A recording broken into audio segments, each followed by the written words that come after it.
अंधारकोट ग्राम दीर्घ 14 वर्ष धरी श्रीमद् भागवत सप्तांग पारायण अनुष्ठित हो जाइछि। दसपल्ला सहर अंधारकोट ग्राम दीर्घ 14 वर्ष धरी श्रीमद् भागवत सप्तांग पारायण सह विभिन्न भक्त आसी श्रीमद् भागवत गीता उपरे प्रवचन देइथांती। प्रतिवर्ष फाल्गुन मास तृतीया ठारू शीत दिन धरी चली थाए एही उत्सव। दसपल्ला सहर एवं आखपाख अंचलरू बहु भक्त साधु सन्थ माने जोग देई संध्या कार्यक्रम रे प्रतिदिन भाग नहीं थांती। राति प्राय 10टा पर्यंत चली थाए एही कार्यक्रम। प्रतिदिन राति 10टा परे शताधिक भक्त माने प्रसाद सेवन करी घर को फेरी जाती। भगवान का नाम रे ग्राम उत्सव मुखरित हो उठे। ग्राम रे थिबा युवगोष्ठी माने भक्त माननको शांति श्रृंखला रे प्रसाद सेवन रे सहयोग करिथांती।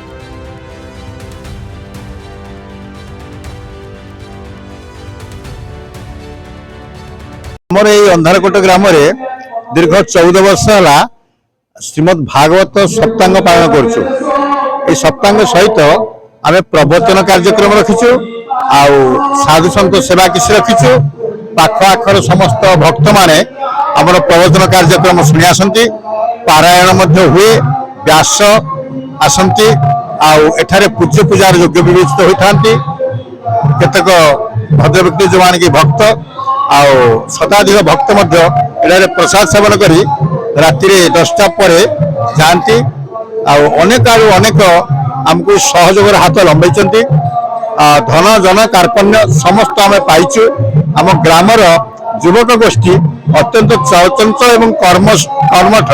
एणु प्रथम आम क्या धन्यवाद पाइबा अपेक्षा आम ग्रामस्थ थी पृथक व्यक्ति माने आम ग्रामर युवक गोष्ठी में प्रथम धन्यवाद देचु। आम गाँव भागवत अंधारकोटी होची फगुण मास तृतीय आरंभ होची 7 दिन धरिकी एटा होची। जल यात्रा मान तृतीय दिन करा होची। एथिरे बहुत आखपाख बहुत लोक आसिकी योगदान दौसनी। वक्ता बड़ भल भल वक्ता आसिक ज्ञान आरंभ कर 14 वर्ष होगा। आठ प्रसाद भी सेवन होती। लोक बहुत ज्ञान आहरण कर पुण तृतीय आरंभ होची।